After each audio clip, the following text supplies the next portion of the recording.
الله وبركاته. ازيكم عاملين ايه؟ يا رب تكونوا بألف خير ان شاء الله. النهارده اشارك معاكم يوم جديد من ايام رمضان، الايام اللي كلها بركه وكلها روحانيات جميله كده، يعني ربنا يجعلها نفحات الخير والسعاده علينا وعليكم اجمعين، اللهم امين يا رب. ونطلع من رمضان كلنا كده مجبورين الخاطر باذن الله ان شاء الله. النهارده هشارك معاكم يومي وهعمل معاكم الفطار، هعمل معاكم اصناف متنوعه وفي نفس الوقت بكميات قليله علشان ما تتبقاش كتير يعني وكده، بس في نفس الوقت هننوع برضو، هنعمل حاجات حلوه زي ما تشوفوا معايا ان شاء الله. شويه تفاصيل كده في اليوم باذن الله تعجبكم وتستمتعوا بيه وتستفادوا منها ان شاء الله، تستمتعوا بالفيديو يعني وتستفادوا بالحاجات اللي في الفيديو ان شاء الله. فمش هطول عليكم، يلا بينا بقى نبدا يومنا على طول، وصباح الفل عليكم اجمعين. يلا بينا.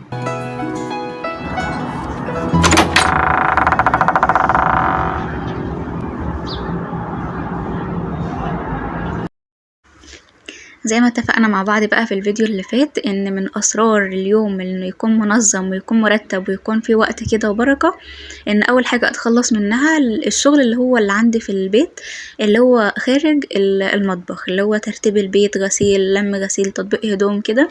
دي اول حاجة زي ما قلت لكم بحب ابدا بيها الاول علشان اتخلص منها وادخل المطبخ بقى اشتغل براحتي كده وبروقان. تمام. فكان عندي شوية غسيل كده لميتهم وهطبقهم معاكم على السريع وندخلهم في اماكنهم على طول علشان برضو ما يتقوموش علينا، لان دول لو اتبقوا كده بعد الفطار مش هيتطبقوا، فاول باول كده طبقته. وزي ما شايفين معايا جنب كده شوية ورق خاص كنت سايباهم يتبلوا علشان اعملهم محشي ان شاء الله النهارده. هعملهم معاكم محشي بطريقه اول مره اعملها، اول مره تنجح معايا. انا عملت معاكم محشي الخاص قبل كده اللي هو الصوابع العادي، لكن النهارده اعمله معاكم اللي هو سمبوسات ده، ويعني عامل زي المثلثات كده او الحجاب. اول مره ينجح معايا بالطريقه دي، يعني حاولت اعمله كتير خالص بس كنت بفشل كل مره. فالنهارده ان شاء الله هوريكم يعني اتعلمته ازاي ونجح معايا ازاي. وهنا كنت مشطبه المطبخ من بالليل بعد السحور، وكنت غسل المواعين رجعتهم في اماكنهم، وكنت غسل البوتاجاز حاطط عليه الحوامل بتاعته علشان نشتغل برضو على نظافه كده. وكنت مطلعه الحاجات اللي هستخدمها في الفطار اللي هطبخ بيها، يعني كنت مطلعها من الفريزر من بالليل، بس كنت مطلعها على رف التلاجة مش بره التلاجة، يعني لانها حاجات بتفك بسرعه، يعني مش اللي هي فراخ او بط او كده او لحمه يعني، فحاجات بتفك بسرعه، اللبن والجلاش والصلصه ولحمه مفرومه وممبار وعجينه كفته كنت عاملاها في اول رمضان برضو. فاللي انتوا شايفينهم على الترابيزه دول اكياس صغيره كده وحاجات بسيطه، بس ان شاء الله هنطلع منهم احلى سفره وحاجه كده تشرف زي ما هتشوفوا معايا ان شاء الله. وهنا غليت اللبن برضو لان هحتاجه في حاجتين، هعمل منه العصير بلح باللبن او تمر باللبن، وهستخدمه كمان في الرقاق هعمل جلاش باللحمه المفرومه. تمام. وهنا بقول لكم بقلب كده الوش بتاع اللبن اول لما بيبدا يفور كده بقلبه عشان خاطر لو في بكتيريا او حاجه على الرغوه بتاعه اللبن دي كلها تاخد من نفس درجه الحراره بتاعه اللبن اللي تحت، علشان خاطر لو في بكتيريا تخلص منها، لان درجه الحراره العاليه هي اللي بتموت البكتيريا. فدايما الرغوه قلبوها كده خلوها تاخد من درجه حراره اللبن اللي تحت. تمام. المهم هنا كنت جهزت الحلة اللي هحشي فيها الورق الخاص، وكمان غسلت الممبار، وهقول لكم دلوقتي الممبار ده انا مقطعاه كده يعني عامله كميات صغيره ليه. وهنا عملت الخلطه بتاعت المحشي، جهزت يعني الحاجات اللي انا هستخدمها علشان تسهل عليا برضو، علشان اوفر عليكم وقت، يعني ما حبيتش اعمل معاكم الحاجات دي بتفاصيلها لان طبعا انتوا عارفين بتتعمل ازاي خلطه المحشي والحاجات دي كلها، فقلت اعملها كده مع نفسي علشان اوفر عليكم وقت الفيديو. وقلبت كده ربع معلقه توم مع الخلطه بتاعت المحشي برضو بتكون جميله خالص. عامله هنا جزر مبشور، ده هستخدمه ان شاء الله للعصاج، وهسيب منه شويه ازين بهم الاطباق في الاخر باذن الله. وكمان فرمت في الكبة بصل وفلفل اخضر واحط عليهم كمان سنة توم، دول برضو هستخدمهم للعصاج ان شاء الله زي ما هتشوفوا معايا. تمام. فدلوقتي بقى ولعت على ميه تغلي في الحله اللي هناك دي علشان خاطر دي اللي هسلق فيها الممبار بعد لما نحشيه. فقلت على ما اولع على اللحمه تتعصج تكون الميه يعني غلت وكده علشان انزل فيها الممبار على طول. انا بقى هعصج معاكم اللحمه المفرومه، ميه حله على النار، احط فيها معلقه سمنه، وهنزل بالبصل والفلفل الاول اخليهم يعني يتبلوا كده، مش عايزاهم يلونوا ولا حاجه، عايزاهم بس يتبلوا. والبصل هحطه في الاول قبل اللحمه علشان يعني لونه ما بيبانش بقى في الاكل بعد كده، لكن لو بنحط اللحمه الاول البصل بيفضل باين في الحاجه في الاكل اللي بتعمليها. هنا شلت شوية من البصل والفلفل المفرومين علشان هقلبهم مع الخلطة بتاعة المحشي الرز وكده، بيدي برضو طعم حلو. الثوم الفريش والبصل الفريش لما نحطهم في خلطة المحشي كده بيدوها طعم حلو خالص، وبيخلوا نفس المحشي حلو عكس لما بيكون في التسبيكة. يعني كده كده طبعا بنكون عاملين التسبيكة ببصل، بس لما تحط شوية فريش كده بيختلفوا خالص يعني في الطعم. هنا بقى حطيت اللحمة المفرومة، وحطيت كمان شوية كزبرة مطحونين ناعمين، وسنة قرفة ناعمة، وكمان شوية بهارات لحمة وشوية فلفل أسمر. والملح مش هحطه دلوقتي، الملح هحطه في الآخر إن شاء الله، علشان خاطر اللحمة تستوي معايا كويس بسرعة، الملح ما يأخرش سواها، وكمان علشان خاطر اللحمة ما تكتلش مني، لان الملح لما بنحطه في الاول بيخلي العصاج يعمل كتل كده، ما بيكونش حلو، نفضل نفكك فيه كده. فلا، اسيبيه وحط الملح في اخر حاجة خالص قبل لما تطفي عليها بحاجة بسيطة. هنا بقى قلبت البصل المفروم والفلفل المفروم مع الخلطة بتاعة المحشي علشان هحشي الممبار يا بنات. انا اول رمضان جبت كيلو ممبار، تمام، وعملته يعني قطع طويلة كده، الوحدة الممبار يعني طويلة، وحطيت في كل كيس 5 صوابع على قدنا طبعا انا وزوجي، لان احنا يعني فردين 2 بس، فحطيت في كل كيس 5 صوابع. فكل ما بعمل حاجة بقى زي كده وعايز اعمل جنبها مقبلات، يعني في يوم مثلا مش عاملة لحوم وكده زي النهاردة، يعني عاملة كل حاجات يعني يعتبر مقبلات، مش عاملة لحوم رئيسية يعني، فبطلع بقى كيس ممبار من اللي هو ال5 صوابع دول، بعملهم يعني طبق يعني جانبي كده جنب الاكل. فطبعا الممبار عاملاه معكم قبل كده وعارفين طريقتي فيه عامله ازاي. الخلطه اللي هي خلطه المحشي العاديه خالص، وبفتح كده وحده الممبار، بكون منضفاها كويس طبعا وغسلاها كويس جدا، وغسلاها معاكم قبل كده ومنضفاها معاكم، وبعمل بحشي بقى، ما بكترش كمية الرز في الممبار علشان خاطر يعني لا قدر الله ما يفرقعش، وعلشان الرز من جوه قد ايه مساحة اللي هو يستوي. وبسيب اول فتحة كده في الممبار من اليمتين، حتة كده من هنا ومن هنا تكون فاضية ما فيهاش رز، علشان خاطر اول لما انزله في المية المغلية يقفل على طول، تمام. فزي ما قلت لكم انا بعمله زي طبق كده جانبي جنب الاكلة اللي بكون يعني مش عاملة فيها لحوم رئيسية، تمام. فبتكون أكلة حلوة وعاملة أصناف كتير، وفي نفس الوقت مش مكلفة. يعني كيلو الممبار عمل معايا يعني حوالي 6 أكياس مثلا، يعني كل كيس عاملة فيه 5، فدول يعملوا معايا حوالي 6 مرات، أو ممكن 7 أكياس كمان، فهيعملوا معايا حوالي 6 مرات أو 7 مرات. ووحدة الممبار عاملاها طويلة زي ما شايفين، مش صغيرة، وعملوا معايا كذا كذا مرة، فحاجة موفرة برضو، تمام. فهنا بقى هسلقه في المية دي، حاطة فيها ورق لورا وطماطم وسنة توم برضو وايه تاني وجزر، تمام. وهسيبه بقى لحد لما يتسلق، مش هحطله ملح دلوقتي برضو، هحطه في الاخر خالص قبل لما اطفي عليه بحاجه بسيطه علشان يستوي معايا بسرعه.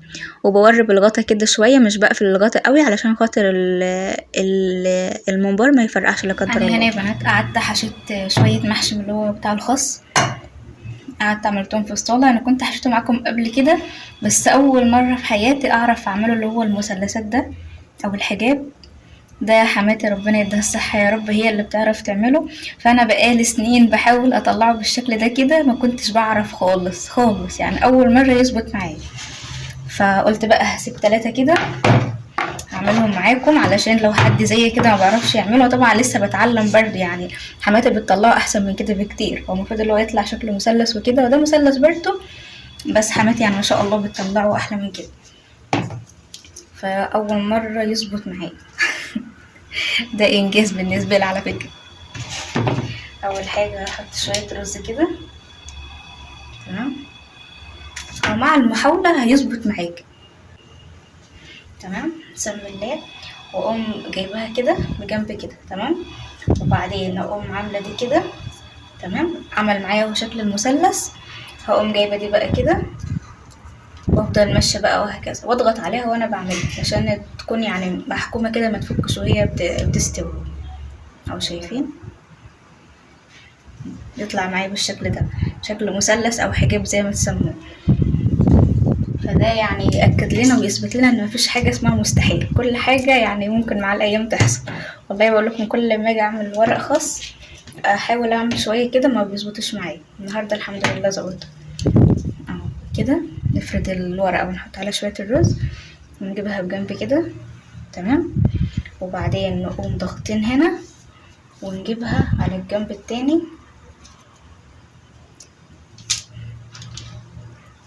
كده. زي ما قلت لكم لسه بتعلم برضه يعني ايه مش هتظبط معايا قوي. لا دي ما ظبطتش، هعيدها تاني.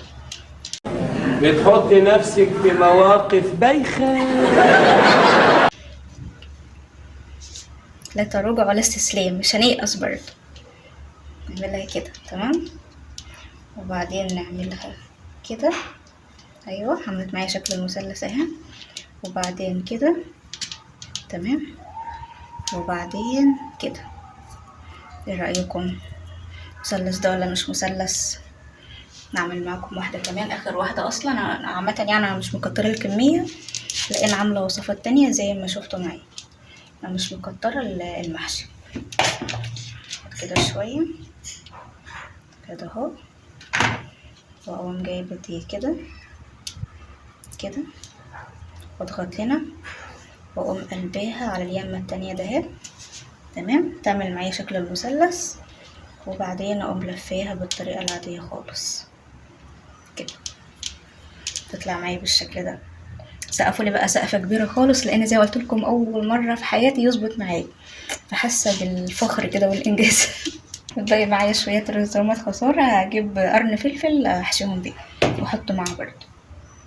جبت الفلفل اهو، غسلته طبعا الاول، وبعدين هشيل القمع بتاعه ده تمام بالشكل ده كده، بيطلع معايا بالبذر وكل حاجة اهو. ضغط عليه كده كده كده، تقوم شدة يطلع معاكي بالقلب وكل حاجة تمام. احشيهم بقى. فده يثبت لنا ويأكد لنا ان مفيش حاجة اسمها مستحيل، وكل حاجة ممكن تحصل في يوم من الايام. وطول ما انت مصر على حاجة هتعمليها، يعني طول ما انت مصر تتعلمي حاجة هتتعلميها، مهما كان المرات يعني عدم التوفيق اللي حصلت في اي حاجة بقى في الحياة عامة، يعني مش في الاكل بس او في الطبخ بس، في اي حاجة. مهما يعني جربت تعملي وحاولت والموضوع ما كملش او ما تيسرش معاكي، برضو ما تيأسيش، يعني افضلي حاولي وحاولي وحاولي لحد لما تنجحي في الحاجة اللي انت عايزة تعمليها. فدي كده يعني الحكمة اللي استنتجناها من المحشي النهارده المهم بس والله العظيم بجد يعني مش هزار، فرحت خالص انا عملته بالطريقه دي، لان بقول لكم بقالي حوالي 9 سنين، 9 سنين متخيلين نفسي اعمله بالطريقه دي كده، ما كنتش بعرف نهائي نهائي خالص. واتبسطت اكتر لما لفت يعني انتباه زوجي كده وانا بقدم الاكل في الاخر لما جينا ناكل يعني وكده، كان شكله حلو خالص. فلفت انتباه زوجي كده بيقول لي انت عامله كده ازاي، هو طبعا يعني متعود عليه وعارف ان والدته بتعمله يعني بالطريقه دي، بس عشان انا اول مره اعمله ففرحت اكتر يعني المهم هنا عامله بقى معاكم الجلاش باللحمه المفرومه. كنت عملته معاكم برضو قبل كده على القناه، فمش هعمله معاكم بتفاصيل قوي. عملت لفه الجلاش بقسمها على نصين، نص بحطه تحت العصاج ونص فوق العصاج، وما بدهنش بين كل ورقه وورقه سمنه، لا بدهن كل بين ورقتين وورقتين. وهنا مسيحه السمنه وبدهن بيها، بتكون افضل من الزيت، بتخلي الجلاش يكون طري وطعمه حلو ما يكونش ناشف. وبحط العصاج كده بفرده في النص، بس يكون العصاج ناشف، ما يكونش فيه ميه او طماطم او كده، وعلشان ما يعجنش معانا الجلاش.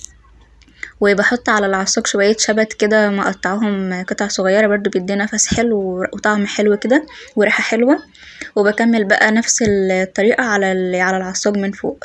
والورقة اللي تحت العصاج والورقة اللي فوق العصاج ما بدهنهمش سمنة خالص، بسيبهم يمتصوا الدهون اللي في العصاج نفسه تمام، علشان ما يكونش دسم يعني. واخر طبقة من فوق بدهنها سمنة، وبقطع كده يعني على حسب بقى الصينية عندك قد ايه، بتقطع المربعات زي ما انت عايزة او مثلثات زي ما تحب تقطعها، ترجع لك انت، بس اهم حاجة تقطعيها قبل لما تدخليها الفرن.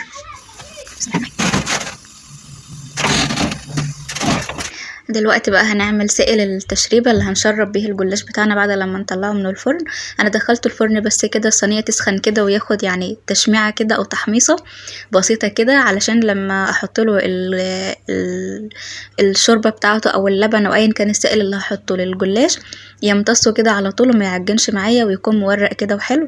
فلما بتحطيه يتحمص كده في الفرن شوية الورقات بتفصل من بعضها، فبتتغلغل كده بالسائل اللي بتحطيه، فبيكون اطعم واحلى عن لما تحط الحاجه وهو ني كده.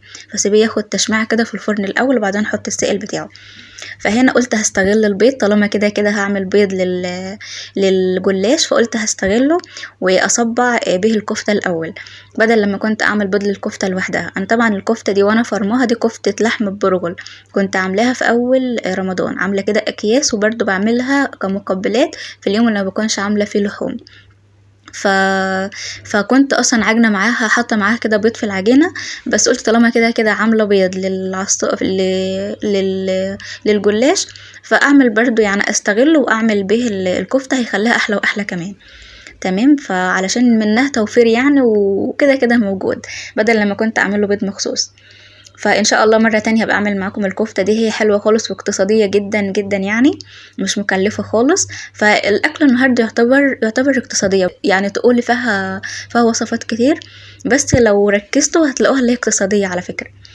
يعني عاملين كميات صغيره اول حاجه، وكمان عاملين الحاجه بطريقه اقتصاديه، طريقه توفر اصلا. المهم هنا بعد لما صبعت الكفتة عملتها كده بالبيض وبالبقسماط، وهنا بقى حطيت نص معلقة صغيرة بيكنج باودر على البيض، وهزوده لبن، ممكن تزوديه شوربة زي ما تحبي، ممكن لبن على شوربة، وهحطوله كمان نص كده باكو من اللي هو مرقة الخضار او مرقة الدجاج اللي هي المكعبات دي، حطيت كده نص واحدة، ممكن تستغنى عنها لو ما بتحبيش تستخدميها برضو.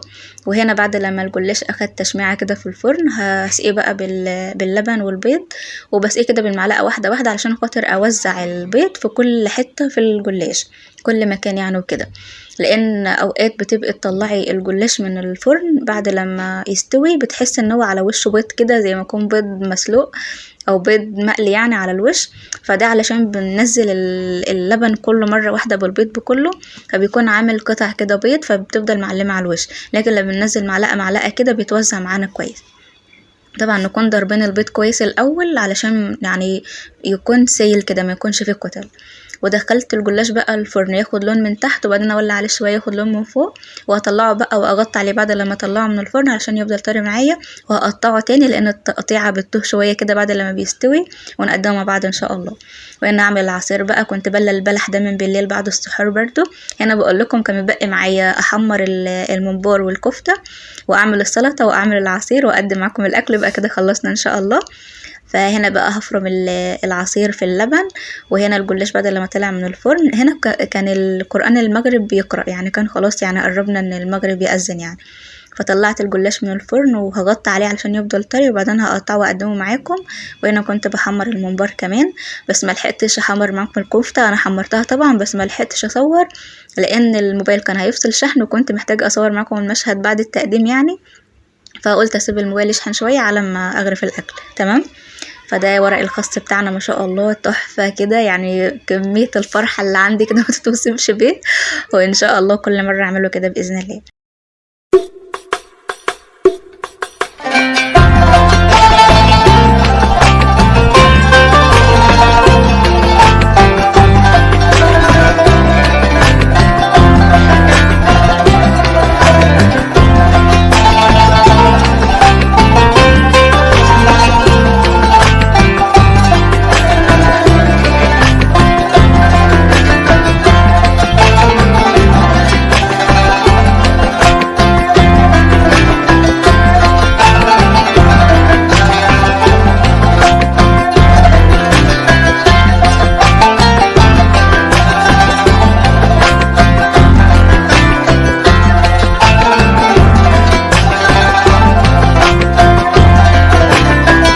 وطبعا يا بنات مش ناسيه الدايت بتاعي، عملت برضو طبق لوحدي كده، حطيت فيه 3 صوابع محشي وواحده ممبار وواحده كفته وواحده جلاش، وما اكلتش الكميه كلها مره واحده، انا شربت ميه كوبايتين ميه واكلت سلطه كتير، وبعدين بدات اكل بقى من الطبق ده يعني كميه صغيره كده، ما اكلتش الطبق كله.